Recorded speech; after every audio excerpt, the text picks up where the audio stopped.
Namaste Johar. Welcome to my new episode Bhaimon Kalindi blog. So বহুত দিনৰ পৰা ভাবি আছিলোঁ যে ব্লগ ষ্টাৰ্ট কৰিম কিন্তু সাহসে নহয়। এনেকা লাগে মনটোত যে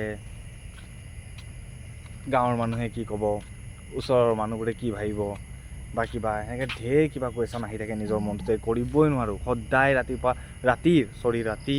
ৰাতি সদায় ভাবোঁ যে শুই উঠিম, ৰাতিপুৱাৰ পৰা ব্লগ ষ্টাৰ্ট কৰিম। ডেইলি ৰাতি সেইটোৱে ভাবোঁ, নোৱাৰোঁ কৰিবলৈ কাৰণে।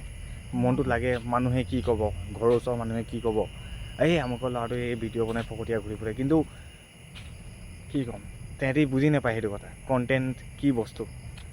আৰু মোক সেইটো মন আছে কণ্টেণ্ট ক্ৰিয়েটাৰ বনিবৰ কাৰণে, কিন্তু নহয়ছে কোনো ফালৰ পৰা।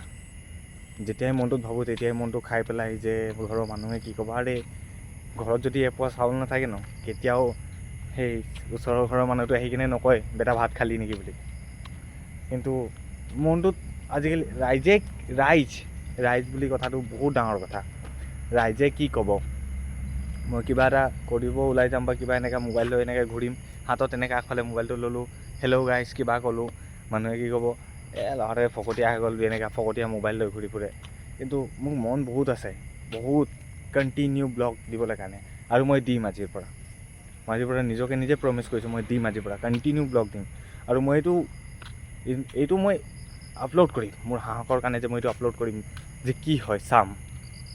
আপোনালোকে ছাপোৰ্ট কৰিব, যোনে চাব ছাপোৰ্ট কৰিব, ছাবস্ক্ৰাইব কৰিব, লাইক কৰিব, শ্বেয়াৰ কৰিব। মোৰ লগৰ যিমান আছে চবকে কৈছোঁ, বেছিভাগটো মই আছি পাৰোঁ নিখিলক ক'ম, শ্বেয়াৰ কৰি ভাই ছাপোৰ্ট কৰিবি। ষ্টাৰ্ট কৰিছোঁ, তোৰ ভাইও আজিৰ পৰা আহিব আৰু দে।